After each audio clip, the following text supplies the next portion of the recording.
In case nobody told you today, you're special. Hey. Okay, y'all. How y'all doing? I still want to talk to y'all about thinking like a God. I still want to talk to that. So we're not done. We're gonna talk about that a little more. I got some more to say. So we talked about you have the capabilities and the responsibilities to shift your thinking to that of a God. We talked about healing is a way for you to clear the path for you to have access to this part of your mind.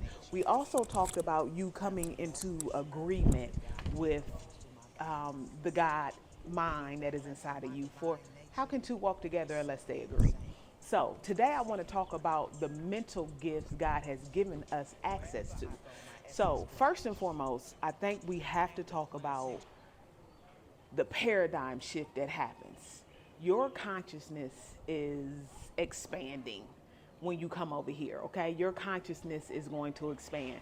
So there is a lot that in itself is a huge shift when you gain a whole new understanding. So one of the things you'll have to understand is that what methods worked in your previous life won't work over here. So now you're going to have to learn these new methods and how to utilize these things in your life now and putting everything in its proper position. So there'll be a purging, so to say, that you'll have to go through because some stuff you just don't need no more. So you're gonna have to get rid of it. So it's gonna be a purging, so to say, and you're gonna have to become acclimated to this new world, this spiritual world, this magical world, whatever title you want to put on it. You're gonna have to become acclimated to this world. And what this world is, it's a world that's inside of your mind. Okay, so I told you in my book, I don't know if y'all got my book, but I tell you, a big chunk of us experiencing God is in our mind. Our thoughts, our deeds, our dreams, a lot of that stuff happens here. So, this is the world that we're gaining access to. And we're learning how to control it more versus it just happening or just being, okay? So, we're learning how to be in this world, but not of it. I'm learning how my physical body can be here, but my mind can be elsewhere in another reality, creating another reality for this realm. Okay? Y'all following me? Okay. So, I talked about purging. I talked about being in this world. I talked about this is a literal shift. I want to make sure I'm not forgetting anything. Okay. So, in Matthew, there is, I believe it's Matthew 10, Jesus calls the disciples and he anoints them. He gives them authority, power, and dominion and tells them to go forth.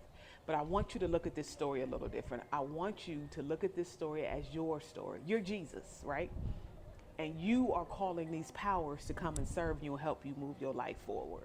So, who was the first person he called? Peter. Who is Peter? Peter is the rock. Peter is the foundation. Peter is the solid foundation that when he is in place, the gates of hell won't prevail. So that's the first thing, that's the first person Jesus called. The first person Jesus called was your faith, your belief system concerning your spiritual thoughts. That's the first person Jesus called. So,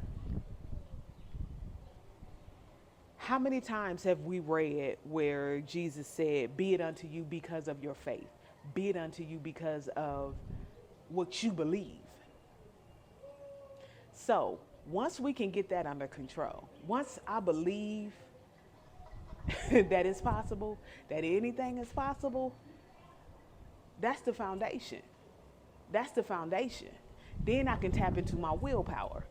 Then I can tap into the zeal because these are other gifts. I can tap into my imagination. I can tap into my discernment. I can tap into strength, love, power, all of these other gifts that was called forth, these 12 powers, these 12 disciplines, All of that was called forth when he called the 12 disciples, and we have access to those things. So, again, I just gave you the example of Peter being your actual faith. And you, if you look up Peter, you'll see where it says the rock, solid, your belief system. Simon is your divine hearing. So, these are your 12 gifts that you have access to. And I talked about will. I think about your willpower.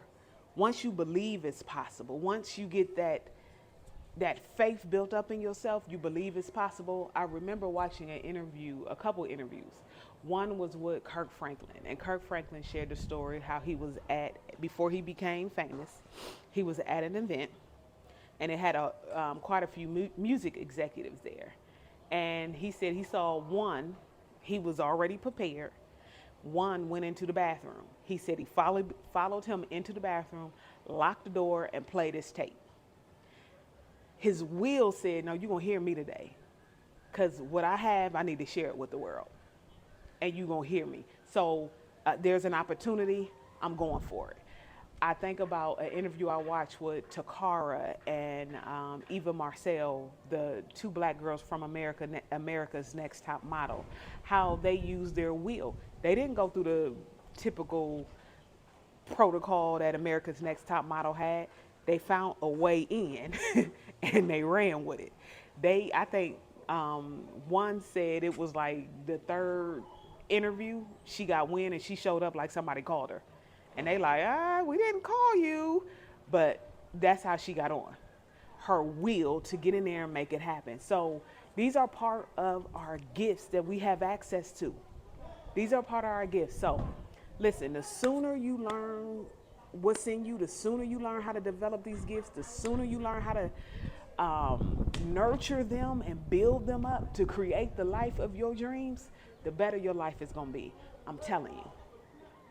I'm telling you, here I am living in Africa, living my dreams, living my dreams, okay?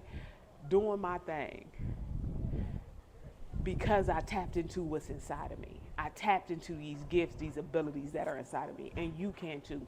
But I am talking. I got neighbors, people coming in. Listen, I'm going to go. But I love y'all. I am the Biblical Mystic across all platforms. If you want to connect with me, book a session, anything, click the link in the bio. I love y'all.